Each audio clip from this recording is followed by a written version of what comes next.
One of the biggest myths that I get from my clients is that I need to skip meals and starve in order to lose weight. It's not true.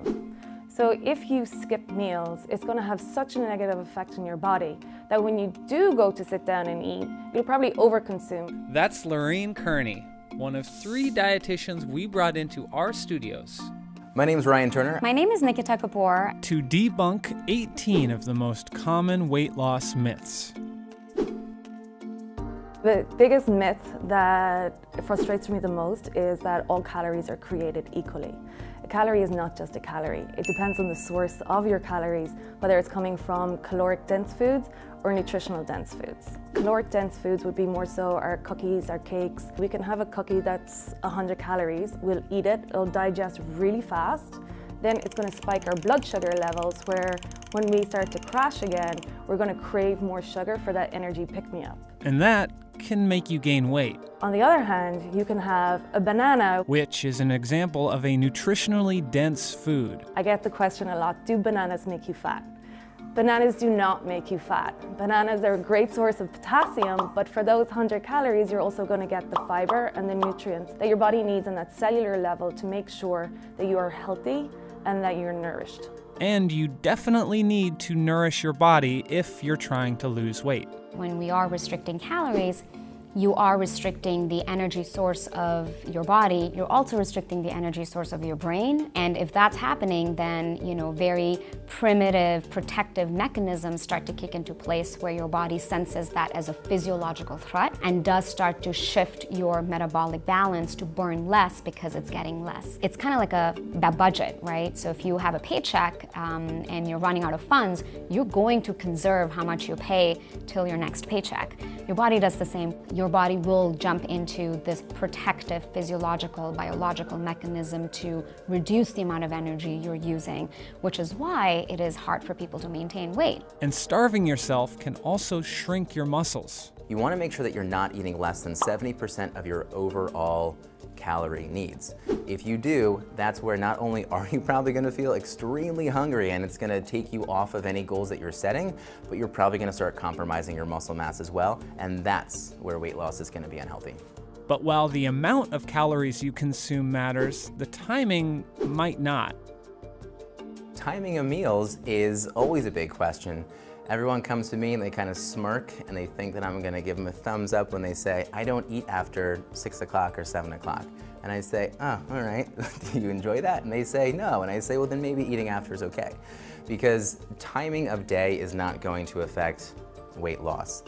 Calories are what's going to affect weight loss or body fat loss. So if you eat a bunch of additional calories and you're in calorie surplus and those are coming late at night, then that's what's causing something like weight gain. And what about eating first thing in the morning? It depends on the body and it depends on the person and their relationship with food. For a lot of people, me included, if I don't eat a meal, I usually feel like very deprived and it's like I want to make up for it later. If that happens, then that's where we can add in like a lot of calories. Personally, I'm a huge advocate of breakfast. Our body runs on fuel and food is our fuel. So if we have our breakfast, then we feel we have more sustained energy throughout the day. And if you do choose to eat breakfast, feel free to go for that 2% yogurt. Now, fat is incredibly necessary.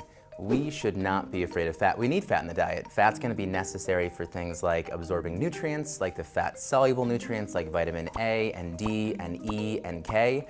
And you also need to make sure that fat, specifically cholesterol, is what's going to help produce things like your hormones. So things like estrogen, testosterone, growth hormones. So we need all those kind of things. Not only is fat healthy, but fat-free foods are often loaded with sugar or salt. So if you have a wholesome product and you're removing the fat of it, it's going to taste completely different. You probably wouldn't even like it, but what they're going to do is replace that flavor with something else. And usually it's either sodium or sugar. So with sugar, when we have like a yogurt that has the fruit at the bottom, they're going to have way more sugars than if you had like a 2% Greek yogurt. And as it turns out, fat isn't the only nutrient you can keep in your diet and still lose weight. One of the biggest myths I get about carbs is that you must omit them from your diet to lose weight, or my body doesn't digest them well and I have to omit them because I never lose weight unless I restrict myself. It's not true. And it's just not sustainable. It's almost impossible to have a no-carb diet. Fruits and vegetables are known as carbohydrates, and we must get those for their nutrients. Why carbs have a bad name? It's because of the simple carbs. The carbs that you see prepackaged that are the cookies, the cakes, the sodas, the potato chips, they're called simple carbs because the chemical structure of them is usually 1 to 2 glucose molecules put together. So when you have like a small little glucose molecule, it's easy for them to break away. But with our complex carbs, they are really long chains of carbon that usually about 18 carbon long. And then by the time that your body starts to break it down, it's going to take a while. And that's exactly what we want because it helps balance our blood sugar. And also that fiber keeps us full for longer and then also prevents us from snacking. So eat your carbs. Definitely eat your carbs and eat your bread. Bread's delicious. It's like one of my favorite things. And she has a pro tip for finding bread with more complex carbs. Read your ingredient list. With bread, it's a lot of those mass-produced breads that are in the bread aisle that are shelf-stable. They can last a month without getting mold on them. And when you look at the ingredient list, it's probably about 50 ingredients long. They're the ones we want to avoid. When you're getting bread, get the fresh bread that comes from the local bakery, which is usually around the deli counter area inside in grocery stores. Those will have maybe 4 or 5 ingredients. It'll mold after 2 days. But you can preserve it by just putting it into the freezer and take it out as you need it. And speaking of bread, what about going gluten-free to lose weight? Gluten-free for weight loss can be a huge marketing ploy.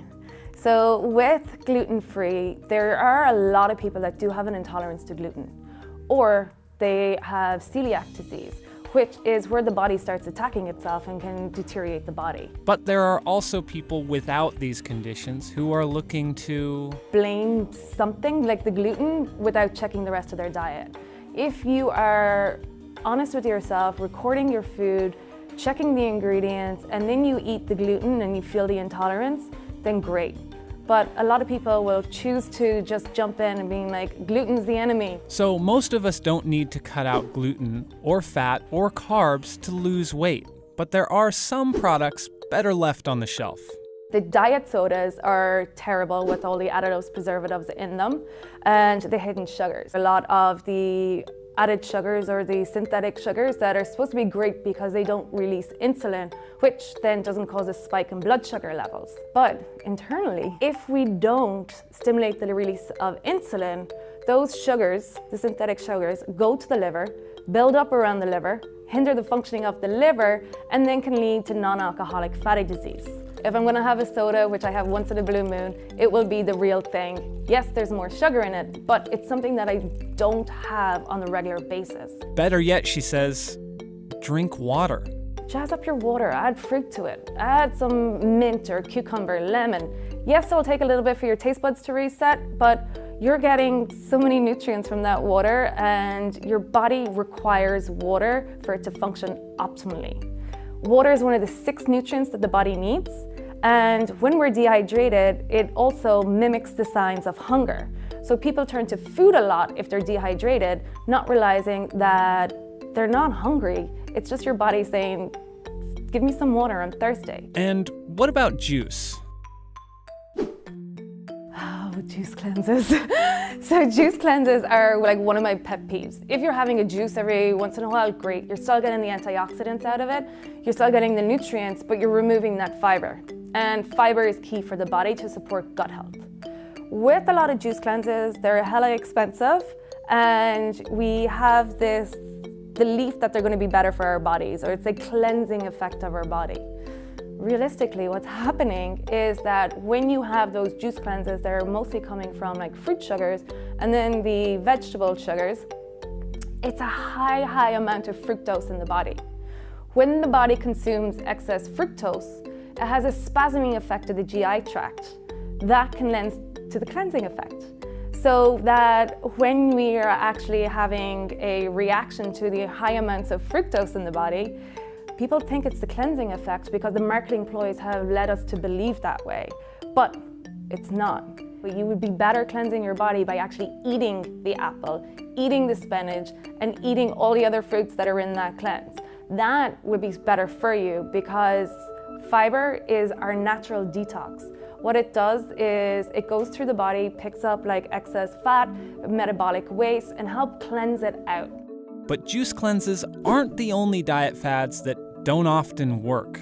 Intermittent fasting is probably a question I get all the time. We can kind of put in that myth category. Now, it can restrict calories and at least temporarily help you lose weight. If you're only allowed to eat food for 8 hours, that just gives someone a lot of structure, and that can be very, very helpful. You can only get so many calories in your mouth in that time. On the flip side, someone can get a lot of calories in their mouth during that time as well. So someone can, and I've seen many people do it, they've gained weight through intermittent fasting, so it's not just gonna be this quick fix. There's nothing magical to it. And the same goes for many popular diets.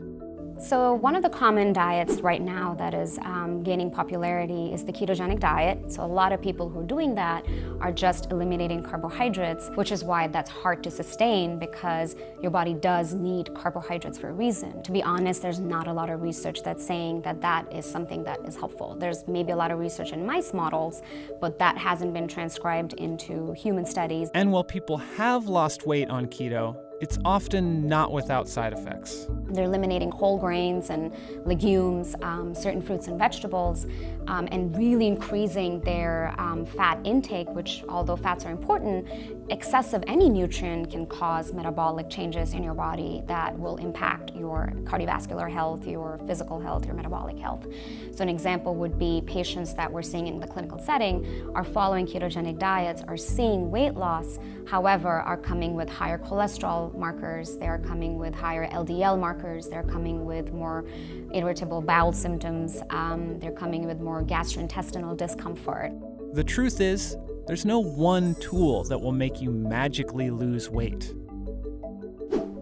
I think the most prevalent concept around health these days is biohacking, which is this idea that you can defeat biology, you can work around your genetic predispositions, your metabolic parameters, and that is actually not true. And the reason for that is because you cannot defeat biology. You cannot hack hunger, you cannot hack access to healthcare, you cannot hack motivation. And this idea that, again, if those results are there, you're going to be able to feel more satisfied is also not true. So this biohacking works on this concept and this belief that you can work your way and fix your body, and that prescribes to the social construct that it is up to you to change that. And that's also why most diets don't work. They're hard to sustain, they're hard to maintain, so the results are very temporary, which is why we go back to trying something new. It's important to focus on behaviors rather than outcomes. Where you should start is record your food. A simple food log to lose weight. It's really just being honest with yourself, identifying your foods and the hidden ingredients that could be contributing to excess of hundreds and hundreds of calories per day. Take olive oil.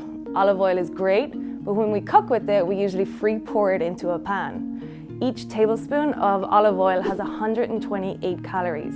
Now, if you're pouring in like 6, 7, 8 tablespoons with your vegetables, you're getting almost like 1,000 calories that you don't need. So, pro tip for cooking with olive oil. Put it in, wait till your pan is hot. Once it's hot, add 1 to 2 tablespoons of olive oil, and then add in your vegetables. When the pan is hot enough, it will disperse easier, and then you'll use less. Also, once you put the vegetables in, some water and moisture will come from those vegetables and will add to the liquid in the pan. So you actually don't need to add excess in. And if you are being mindful of what you eat, that whole idea of cheating, Kearney isn't a fan. I don't think there's any cheat meals. I don't like the word cheat. I think it gives us this like higher power, like, oh, this is really bad, and I can't believe I did this, I completely fell off the wagon. No, remove that, because then you're gonna want it more, you're gonna feel even more guilty about it. If you go out, or you're socializing, you're trying out one of New York's best restaurants that's filled with cream and butter, enjoy it. Just try to get a salad to start. And filling up on salad is a great way to cut the calories. And then have one of the appetizers that are not in line with your health goals with your table and share, because sharing is caring. And there's more good news. You can still lose weight while drinking occasional alcohol if you're sticking to the cleaner foods. And by omitting all the foods that you tend to enjoy in the past, by omitting alcohol, trying to increase your exercise, and then doing this like detox fad all in one go, it's overwhelming and it's setting you up for failure. So doing it in stages and being more realistic about what you can change now and then work towards it. But what I usually recommend to my clients is take care of your food now. Understand how your body feels when it's nourished, understand like how your gut health is supposed to be supported, and then we'll focus on alcohol and working in the exercise. But the thing is, no matter how much we care about it, weight definitely isn't everything. I think one of the biggest myths around weight loss and weight is that overweight equals unhealthy, normal weight equals healthy, as defined by the BMI category. BMI is a very inaccurate measure of health because it is just looking at your height and weight without taking into account what your metabolic factors and parameters are, what is your physiological health, your physical health, your sleep, your mental health, your relationship to food, and I think it's very important to factor those things if you really want to define someone, as healthy. And if we're not going to look at it more holistically, I think what that does is it marginalizes people in bigger bodies. Plus, not everyone can lose weight, even if they're putting in the same effort.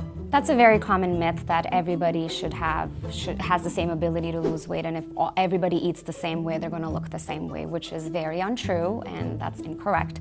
And the reason for that is I think it's important to understand that someone's weight is a factor of so many different things. It is so complex, all the way from your genetic predispositions, your past, your family history, your past medical history, your relationship to food as you're growing up, because not everybody has access to food, because health is about inclusion, access, connection, joy, physiological well-being, and we have to take those factors into account.